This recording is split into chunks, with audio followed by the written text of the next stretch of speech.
안녕하세요. 저는 얼마 전 나쁜 인간들 소나기에서 겨우 벗어나 새로운 삶을 살고 있는 30대 중반의 평범한 여성입니다. 혹시 부전자전이라는 말 알고 계신가요? 그 아버지의 그 아들이라는 말인데 저의 전 남편도 전 시부랑 똑같았거든요. 살다 그런 이상한 부분까지 닮은 부자간이 있을 줄 몰랐지만 있긴 하더군요. 하긴 부모 자식 간이니 닮지 않은 게 더 이상하잖아요. 저도 돌아가신 제 어머니를 빼다 박았다는 이야기를 듣곤 했지만 전 남편에 비할 바가 아니더군요.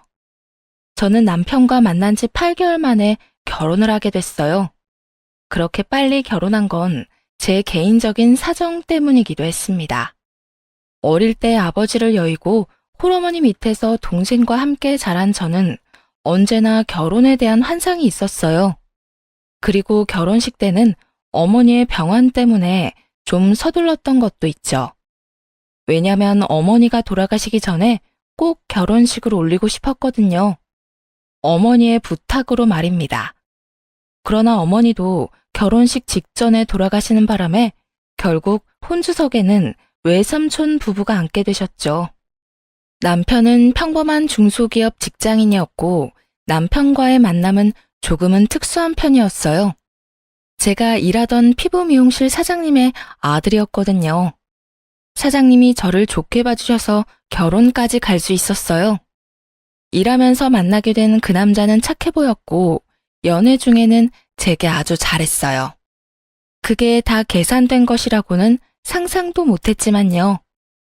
어쨌든 결혼하고 저는 행복한 결혼 생활을 꿈꿨는데 생각지도 못한 곳에서 그 행복은 조금씩 금이 갔어요. 제가 일하던 시어머니의 피부 미용실은 저와 시어머니 둘만 일하는 아주 작은 가게였어요. 하지만 동네 지인분들을 꽉 붙잡고 있는 매출이 잘 나오는 곳이었죠. 단골들이 많고 사랑방처럼 사람들이 모여 수다도 떠는 곳이 저희 피부 미용실이었어요. 그런데 아주 평범하기 그지없던 그날, 저와 시어머니의 눈을 의심할 일이 이 작은 가게에서 벌어지고 말았어요. 쾅 하는 소리와 함께 누군가가 들어왔어요. 미용 시술하고 있다가 깜짝 놀라 밖으로 나갔더니 제가 아는 얼굴 하나가 있었고요. 어머 아버님, 무슨 일이세요? 그래, 이 여편네 어디 갔냐? 예? 누구긴, 여기 사장, 빨리 나오라고 그래! 앙칼진 목소리로 시어머니를 부르는 사람은 시부가 아닌 시부가 데려온 여자였습니다. 저는 처음에 무슨 빚쟁이인 줄 알았어요. 여자의 표정이 너무도 당당하고 몸싸움을 걸 것 같은 표정이라 순간 저도 당황했을 정도거든요. 무슨 일로 부르신 건지, 지금은 미용 시술 중이시라 나오시는 건 좀 그렇고 한 20분이면 끝나니까 기다려주시면. 20분? 내 시간이 얼마나 귀한 시간인데 이 여자한테 20분이나 할애를 한단 말이야. 안 나오면 내가 들어가야지. 그 여자는 급기야 방 안으로 들어가려고 저를 밀치려고 하더군요. 저는 당황한 마음도 잠시 살짝 화가 났어요. 제가 여기서 일하는 직원이긴 해도 시어머니의 며느리라 책임감도 있었거든요. 그런 상황에서 손님 다 떨어지게 만들 작정인지 다짜고짜 단골이 있는 곳에 들어가겠다는 말을 하니 열이 받아 저도 모르게 그 여자 앞을 가로막았어요. 무슨 일인지 모르겠지만 여기서는 안 돼요. 20분만 기다리세요. 야, 네가 뭔데 내 앞을 막아? 그래, 그년보다 너부터 작사를 내주지. 그 여자는 단정히 틀어먹은 제 머리를 쥐어뜯으며 육탄 공격에 들어갔습니다. 저도 참지만은 않았죠. 그 여자가 머리를 쥐어뜯으려 하길래 저는 그 여자 셔츠의 단추를 다 뜯어버렸어요. 옷이 뜯기니 당황한 여자가 제 손을 놓더군요. 머리는 산발이 돼서 우스꽝스러운 꼴로 시모와 손님이 들어가 있는 방문 앞을 지켰는데 밖이 영 소란스러우니 시모가 결국 손님에게 양해를 구하고 밖으로 나오더라고요. 그리고는 시부와 그 여자의 얼굴을 보더니 한숨을 푹 내쉬더군요. 도대체 여기가 어디라고 저 여자를 데리고 와? 당신 미쳤어? 돌았어? 생각이라는 게 있는 거야? 잘도 며느리가 있는 곳에 상간녀 데려와서 나 바람피는 시아버지요. 동네방네 소문내는 거야? 그제야 저는 그 여자의 정체를 알게 됐습니다. 시부의 상간녀, 그것이 저 여자의 정체였어요. 왜? 우리가 못 올 때라도 왔어? 그렇게 헤어져 달라는데 안 된다고 난리치고. 도대체 뭐가 문젠데? 왜 안 헤어지는 건데?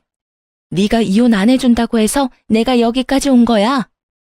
그 이혼 때문에 여기까지 와서 행패야? 너네가 인간이야? 너네가 사람이 맞기는 하냐고. 정신 나간 것들. 불륜에 아무리 눈에 뵈는 게 없어도 적어도 인간답게는 굴어야 할 거 아니야. 너는 시아버지가 돼서는 며느리 직장에 와서 잘하는 짓이다. 어? 며느리가 너를 뭐로 보겠어? 여태껏 숨겼는데 고세를 못 참고. 다 필요 없으니 이혼이나 해줘. 아들은 이미 다 커서 우리가 있든 없든 상관없잖아. 미성년자도 아니고. 말 길게 섞지 마요. 경고하는데 당장 이혼 안 해주면 나 당신 미용실 매일 찾아와서 행패 부릴 거야. 각오하라고. 그렇게 한바탕 토네이도가 지나간 것처럼 두 사람이 사라지고 나서 결국 머리가 다 뜯긴 저와 정신과 마음이 너덜해진 시모, 그리고 영문도 모른 채 이 모든 일을 지켜봐야 했던 손님만이 남겨졌어요. 그런데 그 손님이 계산을 하며 그러시더군요. 저 여자 옆 동네 음식점에서 일하는 여사장인데 성격 대단하다고 소문났어. 그런 여자 상대로 세댁도 대단하네. 시부의 상간녀는 옆 동네에서 가게를 하는 모양이었고 3년 전부터 시부와 만난 모양이었습니다. 이미 제가 결혼할 때 시부모 사이 관계는 이미 금이 와장창 가 있었던 거예요. 그리고 제게 결국 모든 걸 들켜버리고 이혼까지 종용당한 시어머니는 이혼을 결심하더군요. 저라도 일하던 곳까지 와서 이런 행패 부리면 화났을 거예요. 이혼감이라고 생각했을 거고요. 저는 시어머니의 이혼을 응원하기로 했습니다. 직장 사장과 직원 관계를 떠나 그동안 저희 고부가 쌓아온 정이 생각보다 컸거든요. 저희 어머니 돌아가시고 장례식이며 도움 주신 것도 다 시어머니였고 제 어머니 노릇해 주신 것도 시어머니였으니까요. 그런데 불똥은 아주 이상한 곳에서 튀었습니다. 시부모의 이혼 소송이 치열하게 진행 중인 어느 날이었어요. 오래된 사이에다가 얽힌 게 많을수록 이혼 소송은 길어진다는 걸 감안한다면 아주 극초기에 벌어진 일이었어요. 그날은 저와 남편이 매달 60만 원씩 적금했던 돈이 얼마나 모였는지 확인하려고 은행 잔고를 확인 중이었어요. 그런데 이게 무슨 일인지 그 안에 있어야 할 돈 2천만 원이 아주 깜짝같이 사라졌더라고요. 저는 너무 놀라 퇴근하고 집에 온 남편에게 물었어요. 여보, 우리 매달 적금하던 돈, 그 돈 다 없어졌어. 그거 우리 아버지 잠깐 빌려드렸어. 뭐? 아버님이 어디에 필요하신 건데? 그게, 잘 들어봐. 내가 제대로 설명해 줄게. 자, 우리 신혼집 명의가 누구로 되어 있지? 아버님 이름으로 되어 있지? 맞아. 사실 이번에 아버지가 연락 오셨거든. 어머니랑 이혼 소송하기 전에 우리 엄마가 그 상간녀 위자료 소송을 했대. 그게 판결이 났는데 결국 그 상간녀 쪽에서 우리 엄마에게 돈을 지급하라고 한 모양이야. 그래서 아버지가 연락 와서 돈을 좀 대신 내달라고. 뭐? 미쳤어? 그걸 우리가 왜 내줘? 한국말은 끝까지 들어보랬잖아. 자, 진정하고. 그래서 아버지한테 내가 거래를 제시했지. 내가 그 돈을 드릴 테니 이 신혼집 명의를 내 이름으로 바꿔달라고. 뭐? 너 지금 그걸 잘했다고 나한테 말하는 거야? 잘 생각해봐. 자기야, 2천만 원에 내 집 마련할 수 있는 좋은 기회인데 어떻게 이걸 놓쳐? 아, 내 명의라서 그런 거야? 당신 지분도 아주 조금은 있는데? 그럼 내가 2천만 원 중에 1,000만 원은 나중에 돌려줄 테니까 그냥 내 이름으로 해주면 안 될까? 그 문제가 아니라고. 너 바보지? 왜 생각을 못해? 두 분 오래 사셨어. 그만큼 재산 분할할 것도 많은데다가 계산 방법도 어렵고. 시어머니가 여태껏 맞벌이 하면서 모든 집안일을 다 했으면 시아버지가 가져갈 재산보다 어머님이 가져갈 재산이 더 많을 수도 있다고. 거기다가 지금 일하는 사람은 시어머니잖아. 시아버지는 일도 안 하고. 그 상황에서 우리 집이 시어머니에게 재산 분할로 넘어가면 당신 어떡할 건데? 그때 되면 당신이 그 상간녀 위자료 내준 거 다 말짱 도루묵이야. 그때 돼서 그 돈 어떻게 받을래? 돌려달라고 말은 할 수 있겠어?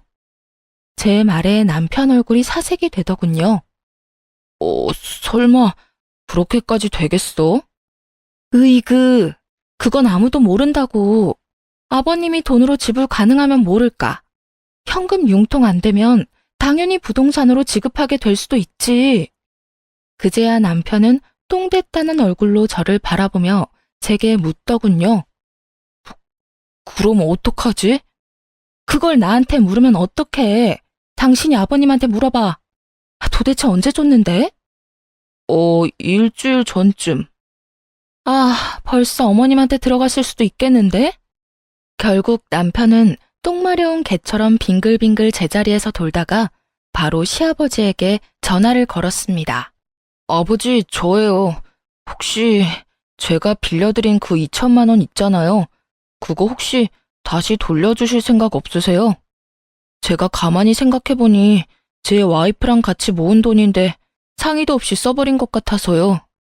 그거 중요하게 쓸 곳이 있는 돈이라고 했는데. 야, 줬던 걸 왜 다시 뺏어? 이야기 다 끝난 거 아니냐? 그 돈 주는 대신에 아파트 명의 바꿔주겠다고 했잖아. 너 전화 잘했다. 너 돈 더 남은 거 좀 있냐? 예?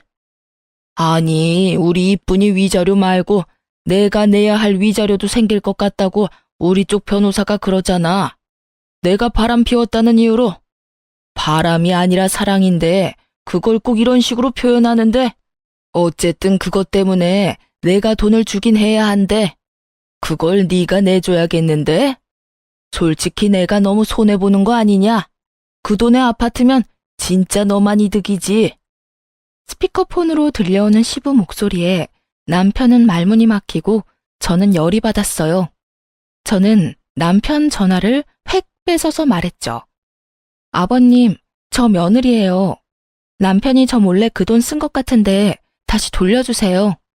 저희 그 돈 쉽게 모은 거 아니고 써야 할 것도 있어요. 시끄럽다. 이미 다 끝난 일이야. 어디 남편이 한 일에 여자가 끼어들어서 일을 망치려고. 너도 네 시모처럼 되면 큰일 나. 여자는 자고로 남자에게 나긋나긋한 게 맛이다.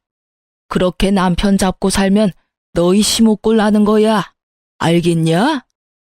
시부는 제 말을 들을 생각도 하지 않은 채 전화를 뚝 끊어버리더군요. 남편은 낭패라는 얼굴로 저를 쳐다봤고 저는 최후의 방법을 사용하기로 했어요. 시부의 상간녀가 저희 가게에 찾아왔을 때 그 상간녀가 일하는 곳이 어딘지 알았던 손님을 기억해냈어요. 그리고 그분께 연락해 정말 죄송한데 그 상간녀가 어디서 일하는지 알려달라고 했죠. 그분이 흔쾌히 가르쳐 주시면서 나중에 어떻게 됐는지만 알려달라고 하더군요. 그렇게 약속하고 저는 시부의 상간녀가 일하는 가게로 향했어요. 가게에는 손님이 몇 테이블 앉아 있었습니다. 저는 바로 전화로 제 남동생을 불렀어요. 그렇게 30분 지났을까? 남동생이 터벅터벅 이쪽으로 걸어오더군요. 제가 원하는 복장 그대로 왔더라고요. 제가 그 조폭들 문신한 것처럼 보이는 팔토시를 꼭 착용하고 최대한 그런 사람들처럼 보이도록 오라고 부탁했거든요. 동생은 원래도 덩치가 크고 키가 180이 넘는 거구인데 얼굴까지 좀 험악하게 생겨서 잘만 꾸미면 그런 느낌을 낼 수 있을 거라 생각했거든요. 역시나 그런 동생을 데리고 가게 안으로 들어가니 시부 상간녀의 얼굴이 싹 굳더군요. 그래도 이내 미소를 띠고 다가왔는데 이번에는 제 얼굴을 보고 다시 표정이 굳어버리더라고요. 저 기억하시죠? 그때 피부 미용실에서 일하던 여자예요. 얼마 전에 저희 아버님한테서 돈 2천만 원 받으신 거 있죠? 그거 저희 남편이랑 제가 모은 돈인데 돌려주셔야겠어요. 아버님한테 돌려달라고 했더니 직접 가서 돌려받으라고 하셔서 이렇게 일행이랑 같이 찾아왔어요. 그 돈을 왜 아가씨가 와서 찾아가? 내 애인이 준 돈인데 돈에 꼬리표라도 달렸니? 계좌에서 계좌로 넘어간 거면 꼬리표 달린 거랑 똑같죠. 어쨌든 저는 돈 주실 때까지 여기서 안 나가요. 그러니까 주던지 말던지 아주머니가 알아서 하세요. 저와 남동생은 테이블 자리 하나 떡하니 잡고는 그 자리에 앉았어요. 저만 왔다면 당연히 내쫓겼을 텐데 험악한 남자 하나와 같이 오니 내쫓지도 못하고 끙끙거리고 있더군요. 게다가 우리가 앉은 곳은 입구 쪽이었어요. 사람들이 들어오려고 안쪽을 기웃거릴 때마다 동생이 눈 마주치며 띠꺼운 표정 짓고 있으니 사람이 들어오지를 못하잖아요. 결국 시부가 왔더군요. 야, 너 도대체 여기서 뭐 하고 있는 거야? 뭐 하긴요. 떼인 돈 받으러 왔죠. 저희 돈 저희가 알아서 받아갈 테니 아버님은 끼지 마세요. 그리고 우리 남편한테 그 아파트로 거래하자고 꼬신 것 같은데 그 아파트 어머님한테 넘어가는 거라서 그렇게 거래하신 거죠? 어차피 자기 거 아닌 거 알면서 아들한테 사기쳐서 돈 달라고 한 거 아니냐고요. 이게? 때리고 싶으면 때리세요. 맞고 경찰서 가서 합의금, 치료비라도 뜯어내 드릴까요? 제가 머리를 들이밀며 때리라는 식으로 말하자 시부가 도리어 당황해하며 주저하더군요.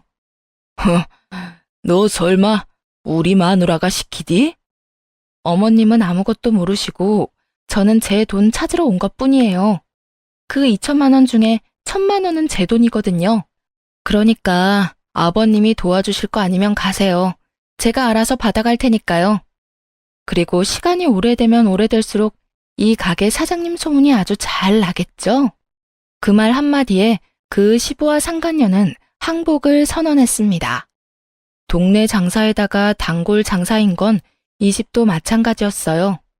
피해자였으면 모를까 가해자 입장이면 장사하는 상황에 좋은 결과는 없을 테니 어찌 보면 현명한 선택이긴 했죠. 시부 상간녀는 저희에게 돈을 돌려줬습니다. 그리고 그와 동시에 시부도 반납을 했죠. 뭐 죽고 못 사는 절절한 사랑은 아닌 걸로 보이고 그 여자도 결국 동네 사람들 손가락질이 더 무서웠나 보더라고요. 그렇게 당당하게 굴더니 상간녀 꼬리표를 떼어내보려 당분간 장사도 휴업하고 잠수를 탔더라고요. 결국 시부는 상간녀도 잃고 어머님도 잃고 재산도 반 잃었어요. 시부 사정 같은 건 솔직히 상관없었어요. 저와 남편 돈이 무사히 돌아온 것이 제게는 가장 중요한 일이었으니까요. 그 돈을 받고 돌아오며 남편에게 말했어요. 여보, 제발 2번 다시 아버님 말에 속지 말고 그 누구의 말에도 속지 마. 그리고 무슨 소리를 들었다면 나한테 최소한 이야기를 하라고. 생각을 하고 행동을 해야지. 그저 눈앞의 이익에만 혹해서 그러면 나중에 문제가 생기면 곤란한 건 당신 자신이라고. 알았어? 미안해, 여보. 내가 거기까지는 생각을 못했어. 그래도 앞으로는 조심할게. 남편은 결국 사과를 하더군요. 이렇게 남편이 정신을 차리게 되었습니다. 나은 결과가 되었다면 좋았을 텐데 남편은 전혀 나아진 것이 없었습니다. 시부모는 결국 이혼을 하게 됐고 제가 예상한 대로 시부 명의의 우리 신혼집은 시어머니 손에 넘어가게 됐어요. 재산 분할로 시어머니가 얻은 것은 그 아파트였고 그나마 시어머니가 일하는 가게는 뺏기지 않을 수 있었어요. 시부는 본인이 살고 있는 집에 대한 소유권만 가졌죠.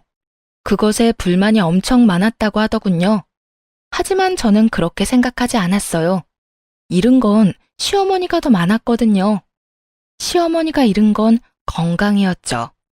시부와 상간녀 그리고 직장까지 진격한 그 2 사람의 행패 때문에 시어머니는 이혼하는 과정 내내 스트레스에 시달려야 했어요. 매일 머리가 아프다고 하는 데다가 위장병으로 식사도 제대로 못하다 보니 몸에 변화가 생기긴 하더군요. 아니면 이미 오래전부터 있어 왔을 수도 있고요. 결국은 소화가 안 되어 찾은 병원에서 위암 진단을 받고 병원에 입원하게 되셨어요. 시부 집에서 나오면서 살 곳도 마땅찮아서 그간 저희 집에서 지냈는데 결국 그 뒤로 암에 걸렸다는 진단을 받는 바람에 병원 신세를 지게 되셨어요. 저는 그런 시어머니가 안쓰러워 일을 하며 수발을 들었습니다.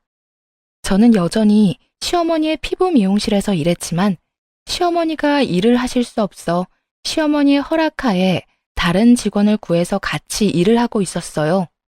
그리고 그 직원에게 가게를 맡긴 날에는 시간을 내서 시어머니의 병간호를 하러 병원을 자주 찾았어요.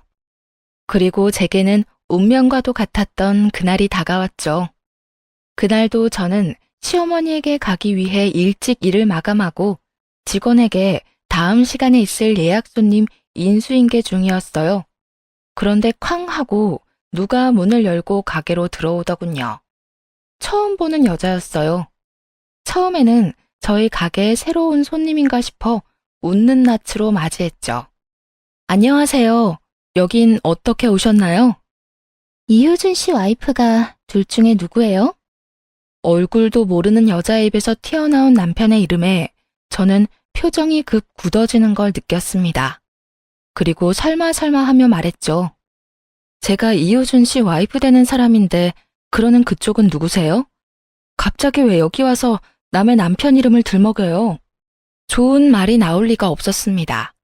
저는 그렇게 정체불명의 여자에게 한 소리 쏘아 붙였어요. 아, 당신이 그 사람 와이프야? 내가 할 말이 있어서 여기까지 왔는데 그 사람이랑 빨리 좀 헤어져 주면 안 될까? 그 사람 나랑 결혼하기로 약속했거든. 그런데 매번 당신이랑 이혼이 무산되는 바람에 결국 내가 여기까지 왔어. 도대체 이혼은 왜 안 해주는 거야? 마지막 말을 듣는 순간 이건 데자부인가 하는 생각에 온몸에 소름이 싹 돋았어요. 1년 전, 딱 1년 전이었어요. 시부의 상간녀가 이 가게에 와서 제 머리를 뜯고 시모에게 왜 이혼을 안 해주냐고 물었던 일이. 저는 굉장히 깊은 빡침과 분노에 저 자신을 가라앉히려 최대한 애썼어요. 그런 제 모습을 어떻게 받아들인 건지 그 여자가 웃으며 저한테 그러더군요. 왜? 체념이라도 했어? 내가 찾아올 줄은 몰랐지? 그 사람이 바쁘니 내가 온 거야.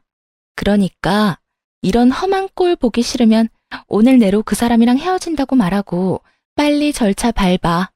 아, 상간녀 위자료 소송 걸어도 상관없어. 어차피 그 남자가 낼 건데 뭘. 야, 이 정신 나간 여자야. 네가 뭔데 우리 부부 사이에 이혼을 해라 마라 결정하고 난리야. 부부는 그 사람이랑 내가 부부야. 법적으로 엮여있는 부부. 아무것도 아닌 어중이 떠중이 같은 년이 입만 살아서는 나불대고 난리야. 말이면 뭘 못해? 근데 어쩌냐? 나는 남편한테 이혼의 이자도 들어본 적이 없는데 이혼도 너 혼자만의 착각 아냐? 뭐? 너 말 다 했어? 그 사람이 너 같은 여자랑 사는 게 얼마나 힘든지 나한테 매일같이 이야기했어. 너 따위는 껍데기일 뿐이고 내가 진짜 그 사람 사랑이라고. 그러니까 넌 자격이 없다는 내 말 못 알아들어? 막말로 네가 이혼하자고 하면 내가 이혼을 왜 해야 해? 남편이 아무 말도 없으면 나는 아무것도 안 할 거야. 너 같은 년 말 듣고 이혼까지 해? 돌았니? 그 이야기 하고 싶으면 지금 당장 남편 데려오던지. 결국 씩씩거리던 상간녀가 남편에게 전화를 하더니 30분도 안 되어 남편이 헐레벌떡 저희 가게로 뛰어왔어요. 넌 도대체 밖에서 어떻게 다녔길래 저런 년한테 붙들려서 내가 이런 일까지 당하게 만들어? 나한테 불만이면 나한테 말했어야지. 아무것도 모르는데 저 여자가 찾아와서 이혼하라고 난리치는데 당신 나한테 할 말 없어? 그게 여보. 아, 미정아, 우리 나가서 이야기해. 미쳤어? 나더러 지금 꼬리 말고 도망치라고? 오빠가 나랑 결혼하겠다며. 그러려면 이 여자랑 이혼해야 한다며. 어떻게 이혼 이야기를 꺼내지도 않았어? 오빠, 여기서 결정해. 이 여자야, 나야? 나 선택할 거면 지금 당장 이혼하라고. 이혼 안 할 거면 나 오빠랑 못 사겨. 가만 보니 이 여자 하는 짓이 남편을 휘두르고 있더군요. 자기가 원하는 대로 남편이 행동하도록 만드는 모습이었어요. 그런데 그런 상간녀보다 남편이 더 웃겼어요. 여보, 이혼하자 우리.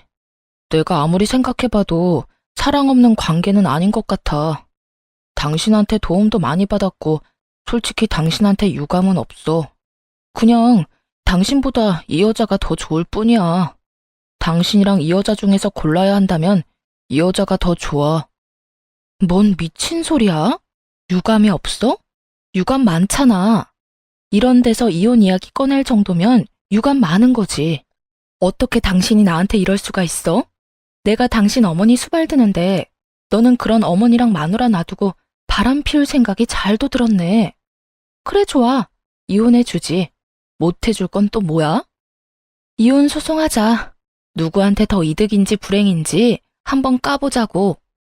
결국 저도 이 상황에 열받아서 이혼을 받아들였어요. 시어머니가 이 상황에서 이혼을 하게 된 감정을 그대로 느낄 수 있어서 더 화가 났어요. 아무리 부전자전이라 하더라도 이런 것까지 따라할 필요는 없잖아요. 저는 그 길로 시모에게 찾아갔습니다. 어머님, 안 좋은 소식이 있어요. 그 사람이랑 저 이혼하기로 했어요. 오늘 그 사람 상간녀가 저희 가게 찾아와서 이혼하라고 막 요구하고 거기까지 이야기했을 뿐인데도 시어머니 얼굴이 완전 놀라움과 분노로 뒤덮여 버렸더군요.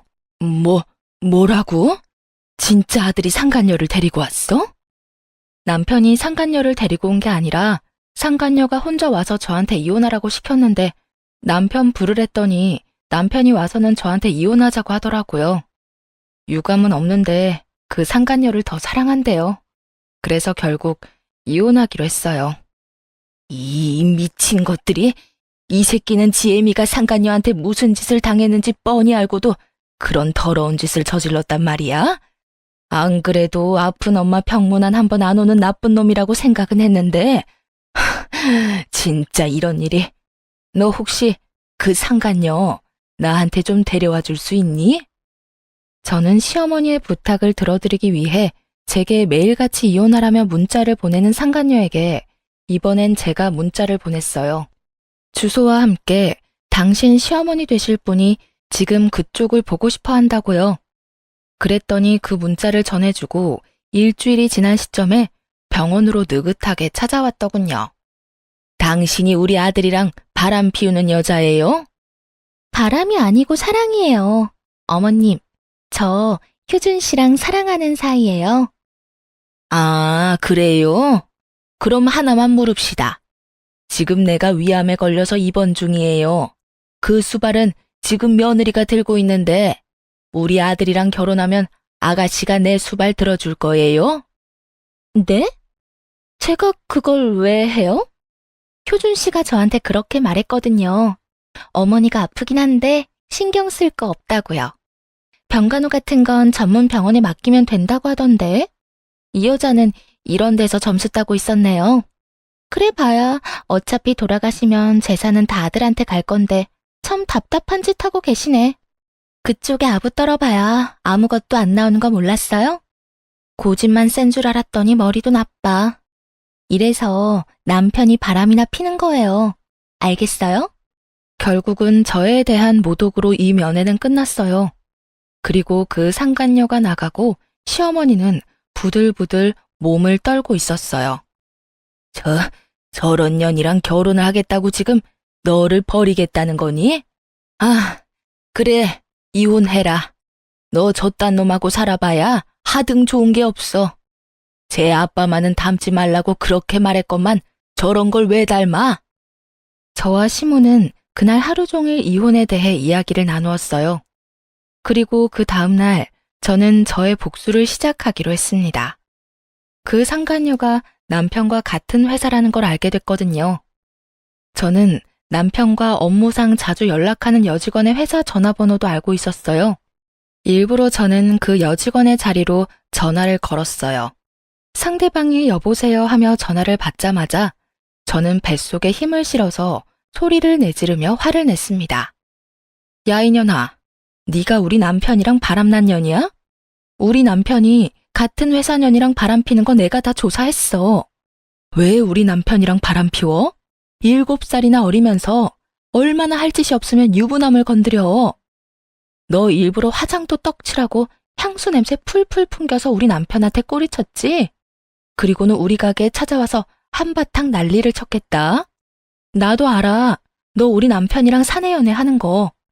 내가 당장 너희 잡아다가 다리 몽둥이를? 아니에요. 제가 아니라고요. 전화 잘못 거셨어요. 어머, 그럼 그쪽은 이효준 씨랑 바람 피는 사람이 아니에요? 아이고, 죄송합니다. 너무 죄송합니다. 제가 너무 열이 받아서 그만 너무너무 죄송해요. 제가 며칠 전에 그 상간녀랑 대면하고 제정신이 아니거든요. 너무 죄송합니다.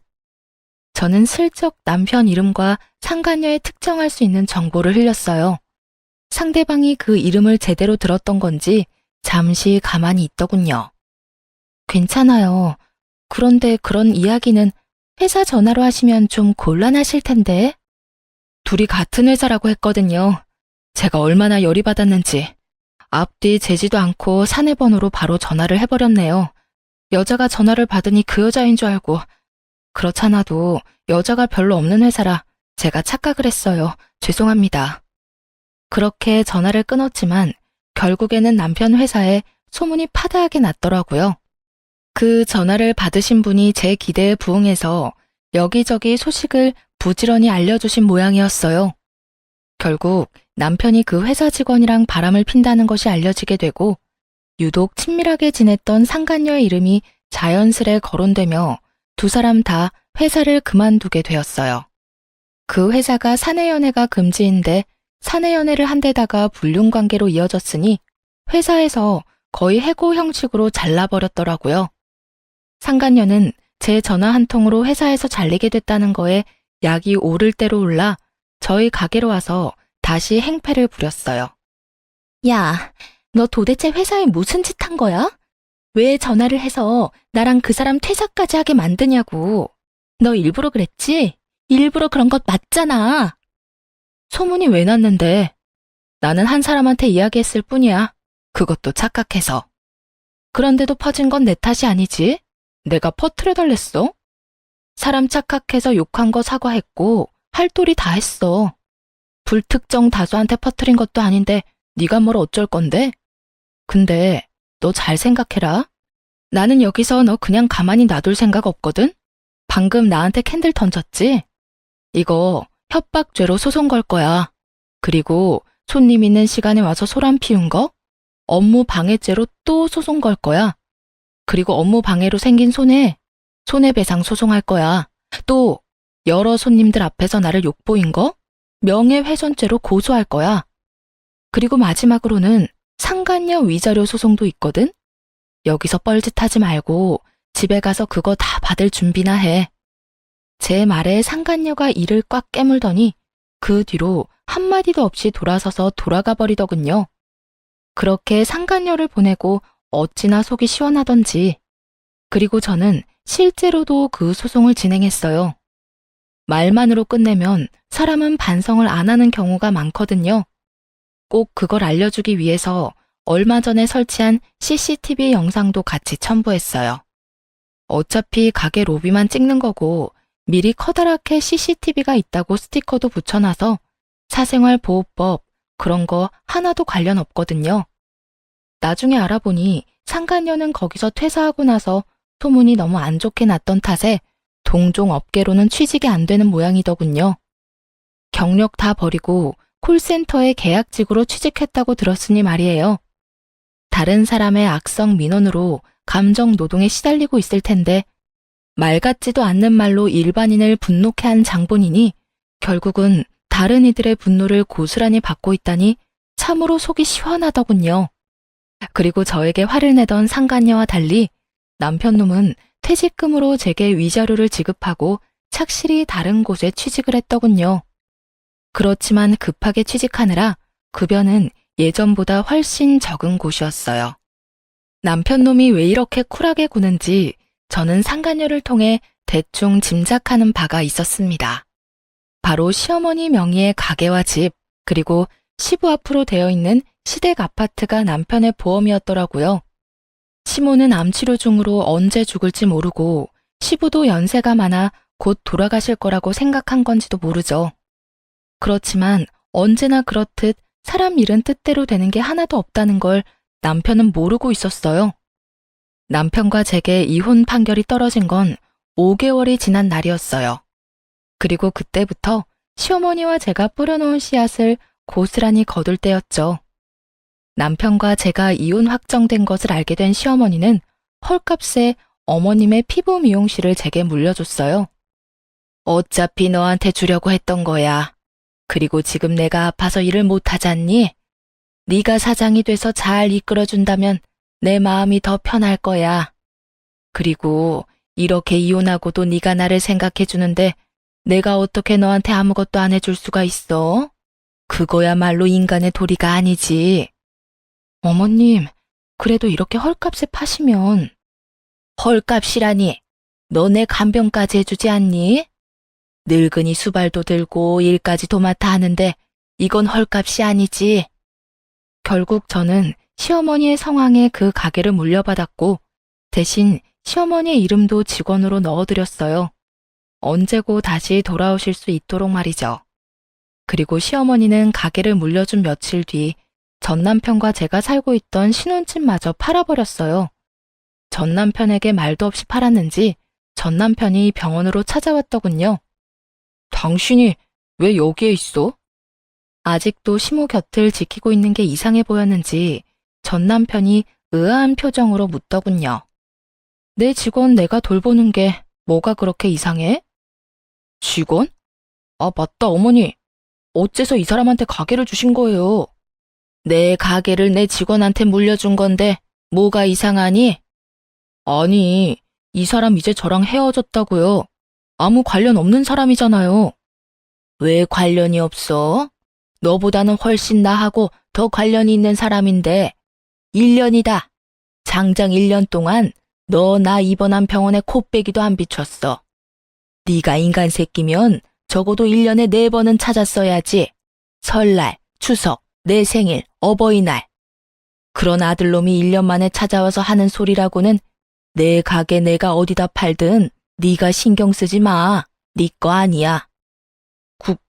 그러면 아파트는요? 아파트도 왜 갑자기 팔아버렸어요? 갑자기 부동산에서 집 보러 와서 얼마나 놀랐는지 아세요? 왜 놀래? 그 집이 네 집이야? 나는 언제까지고 너한테 맡기겠다는 말 한 적 없어. 그러면 당연히 언제고 나갈 수 있다고 생각했었어야지. 아니면 전화라도 해보던가. 전화도 한 통 없었던 주제에 이제 와서 발등에 불 떨어지니까 찾아와서 질질 짜는 소리를 해? 그래서 그 돈은 어쩌셨는데요? 설마 다 쓰셨어요? 그러면 저한테 물려주실 건 하나도 없으시잖아요. 없다 이놈아. 물려줄 돈? 내가 언제 죽는다든? 아니면 너 내가 죽기를 원해서 이러는 거냐? 죽어줘. 죽어도 다 네 거 아니야. 벌써 주인한테로 다 갔다. 어머니, 왜 이렇게 못되게 구시는데요? 제가 아들이잖아요. 아들이 1년 못 찾아왔다고 이런 식으로 행동하실 수 있어요? 바빠서 그랬다고요? 바빠서. 바빠? 말이나 못하면 밉지나 않지. 너 그딴 정신 나간 상간녀 만나느라 나한테 안 온 거잖아. 네 상간녀는 내가 안중에도 없더라. 나는 그년 내 며느리로 인정 못해. 내가 네 아버지랑 이혼했어도 네 어머니가 아닌 건 아니잖니? 난 그년 싫어. 어른 앞에서 빳빳하게 고개 들고 노려보는 꼴이 꼭 너희 아버지 상간녀랑 판박이더라. 가족도 아닌데 똑 닮은 거 보면 상간녀들은 상간녀들끼리 통하는 게 있나 보지? 그리고 너 그년한테 뭐라 말했는지 모르겠는데 내가 내 수발까지 들어주는 착한 며느리를 버리고 너한테 재산 줄 것 같으냐? 천만의 말씀 만만의 콩떡이다 이 자식아. 네 아버지랑 똑같은 짓 해서 엄마 가슴에 대못 박는 놈, 내 자식 아니야. 난 한 푼도 안 남기고 다 쓰고 죽을 거야. 어머니. 시어머니의 재산만 믿고 있던 전 남편 놈에게 떨어진 시모의 말은 청천벽력과도 같은 거였나 봐요. 참 웃기죠. 자기가 벌어서 쓸 생각을 해야지 멀쩡히 살아있는 어머니 재산을 노리고 있다니. 그리고 사실 시어머니가 판 그 아파트 대금 중에 5천만 원은 이미 제 수중에 벌써 들어와 있었거든요. 시어머니가 1년간 수발 들어준 대가로 제게 넣어준 거였죠. 그것도 안 받으려고 거절했는데 결국은 받게 됐어요. 시어머니가 진절머리를 치며 남편이랑 똑같은 짓 하고 나를 돈으로만 생각한 아들놈에게 한 푼도 남겨주기 싫다고요. 그렇다고 기부를 하는 건 아까우니 저한테 주겠다고 말이죠. 그렇게 시모 명의의 모든 걸 눈뜨고 저에게 빼앗기게 된 전 남편은 저를 원망하듯 쳐다봤지만 저는 모른 척했어요. 이미 시모와 저 사이에 거래가 됐으니까요. 결국 남편은 포기하고 나갔고 저는 나중에야 시어머니 병간호를 하고 병원 밖으로 나왔어요. 그런데 전 남편이 그 앞에서 떡하니 기다리고 있더군요. 무시무시한 표정으로 저를 노려보며 톡 쏘아붙이더군요. 당신 이거 노리고 우리 엄마 옆에 딱 붙어 있었어? 노리긴 뭘 노려. 최소한의 인간의 도리를 지키는 중인데. 이거 원래 네가 했어야 할 일이야. 어머님 모시고 어머님 병간호하는 거. 어디서 인간 탈 쓰고 다니는 짐승 주제에 나한테 그딴 말도 안 되는 말을 꺼내? 여태껏 다 팽개치고 열심히 딴 년이랑 하하호호 즐겁게 잘 노며 더러운 짓 했던 주제에 감히 누구한테 그딴 소리를 해? 제발, 당신은 다 가져갔잖아. 내가 위자료까지 깔끔하게 줬잖아. 그런데 왜 내가 가지고 있던 걸 다 가져가는 거야? 내가 가져간 게 아니라 나한테 오던데? 그리고 그 말 하기 전에 최소한 어머님 트라우마는 건드리지 말았어야지. 상간녀가 가게로 쳐들어온 경험이 한 번이면 몰라도 본인 병간호하는 며느리한테도 일어났다고 생각해봐. 나 같아도 진절머리가 나서 상간녀 절대 인정 못하지. 그 일 때문에 저렇게 화가 나신 거라고? 이미 두 사람 사이는 끝이 나셨는데 아직까지? 시아버지랑 똑같은 가해자 입장이니 당한 사람이 어떤 기분인지 모르지? 봐, 당한 사람은 끝까지 못 잊는 법이야. 어머님만 그런 줄 알아? 나도 마찬가지야. 나는 어머님보다 더하면 더했지 덜하진 않을 거라고. 그리고 상간녀한테 잘 이야기해줘. 내가 준 선물 받고 열심히 나한테 돌려주라고. 그게 무슨... 궁금해하는 전 남편 놈 남겨두고 돌아오는데 속이 다 시원하더군요. 지가 생각하던 계획을 하나하나 부셔놓으니 이제야 좀 마음이 편해졌어요. 그전까지 가슴속에 돌덩이 하나 얹혀진 듯 갑갑하더니 내게 저리 절절 매는 전 남편을 보니 10년 묵은 채증이 다 내려가는 기분이었습니다. 전 남편은 제가 마지막에 상간녀에게 한 말이 궁금했나 봐요. 그런데 그 다음날 저녁에 시어머니 병원에서 다시 마주쳤을 때는 그저께와 정반대로 울상이 돼서 저를 기다리고 있었죠. 당신 그 여자한테 무슨 소송을 그렇게 걸었어? 벌써 소식 들었어? 벌금이며 위자료 엄청 나왔지. 잘 됐네. 나도 혼자 살려면 걱정이었는데 이렇게 위자료 두둑히 챙기게 돼서 다행이고. 그 소송이 뭔지 알고 싶어? 내가 일하는 가게 와서 폐악질 부리고 손님들 앞에서 나 모욕하고 내게 물건까지 던진 위자료와 벌금이지. 그러게, 상간녀 관리를 잘하지 그랬어? 왜, 그 여자가 전화와서 자기는 상황이 안 되니 너한테 도와달라고 하디? 그래서 나한테 쪼르르 달려와서 소송 왜 그렇게 많이 걸었냐고 항의라도 하라던? 해봐. 이미 법적인 판결 끝났고 그 여자는 나한테 돈 줘야 할 것만 남았어. 뭐 나는 당신이 내도 상관없다고 생각하니까 둘이서 잘 상의해서 주던가. 근데 안 주면 나 끝까지 용서 안 해. 그거 내 정신적 위자료고 내 인생 망쳐먹은 너희들이 져야 할 책임이거든. 누가 내든 안 주면 압류며 뭐며 할 수 있는 조치 다 취해서 숨도 못 쉬도록 만들어줄 테니까. 악에 받쳐서 따박따박 받아치는 제 말에 남편 놈이 제게 바싹 마른 입술에 침을 묻혀가며 양손을 모으더군요. 여보, 내가 이렇게 빌게. 나 그 여자랑은 헤어졌어. 그 이상한 여자가 자기 때문에 이런 일 벌어졌는데 나한테 도리어 돈 대신 내달라고 떼를 쓰더라고. 게다가 돈이 한두 푼도 아니고 몇 천만 원을. 그러니까 내가 이렇게 빌 테니까 그 여자랑 나 두 번 다시 엮지 마. 당신도 알다시피 나는 당신 위자료 갚았고 재산도 이제 한 푼도 없어. 집도 이미 팔리는 바람에 월세 살고 있단 말이야. 나한테 그 여자 돈 내달라고 하지 마. 왜? 사랑한다며. 그럼 계속 쭉 사귀지 그랬어? 나는 그 여자 대신 돈 내줄 사람 있으면 더 좋은데? 미안하다고 했잖아, 여보. 누가 여보야? 나 네 여보 아니야. 우리 이제 남남인 거 몰라? 알았어. 그 여자한테 당해보니까 당신 소중함을 알았어. 그러니까 우리 다시 시작해보지 않을래?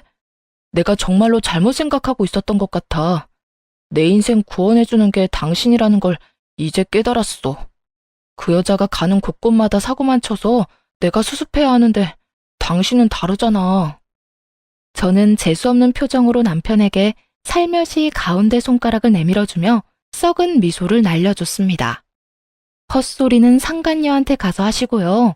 나는 그럴 생각 1도 없으니 이만 내 앞에서 꺼져. 결국 전 남편은 철벽 같은 제 모습에 상심하고 돌아서더군요. 그러게 있을 때 좀 잘하지. 항상 나쁜 놈들은 잃고 나서 후회를 하더라고요. 시아버지 상간녀 위자료로 우리 돈 뺏겼을 때도 제가 나서지 않았으면 돈 잃고 집도 잃고 나중에 후회만 했을 놈이 살려줬더니 나중에 이런 식으로 은혜를 원수로 갚는 걸 이미 알아버렸는데 제가 돌아올 거라 기대하는 건 무슨 정신 나간 생각인지. 어쨌든 이렇게 저는 전 남편과 손절하고 열심히 새로운 인생을 살고 있습니다. 사실 이혼하고 그 집 나온 것 말고는 크게 변한 것도 없어요. 하던 일도 똑같고 직장도 같으며 환경은 예전과 비슷해요. 그렇지만 그 사이에 좋은 일도 있죠. 시어머니의 암 치료가 잘 돼서 요즘은 제 피부 미용실에서 같이 지내며 일하고 계시거든요. 제가 열심히 병간호를 했더니 지금은 이렇게 간단한 일 하는 것 정도는 하실 수 있게 되어 너무 좋아하세요. 그리고 시부는 어떻게 됐냐고요? 시어머니를 괴롭혔던 그 상간녀에게 결국 시댁주택을 담보로 대출받아서 위자료를 지급해줬다고 하더군요. 그리고 그 상간녀는 그 돈 받고 시아버지를 뻥 차버렸대요. 그런데도 여전히 자기 버릇 남 못 주고 시부는 다른 여자를 열심히 만나고 계시더라고요. 참 대단한 사람이네요. 본능에 그렇게 충실하게 사실 수 있다니. 저로서는 상상도 못할 일인데 어쨌든 그쪽과는 이제 전혀 연이 없어 만나지도 않고 우리 손님들을 통해서 여기저기 소식은 간간히 듣고 있어요. 아참, 상간녀한테 한 번만 더 까불면 매운 소속 맛을 보여주겠다고 말했더니 더 이상 연락이 없더군요. 그 화살은 전부 전 남편에게 돌아가 열심히 저 대신 그 원망 다 듣고 있다는 것도 잘 들었고요. 그러게 한 번의 선택에 영원히 고통받을 수도 있다는 걸 잘 알았어야죠. 둘 다 서로에게 열심히 고통 주고 있으니 저는 이제 관심 끊어도 될 것 같아요. 제 사연은 이제 끝이 났네요. 이야기 들어주신 분들 모두 감사합니다. 오늘도 좋은 하루 되세요.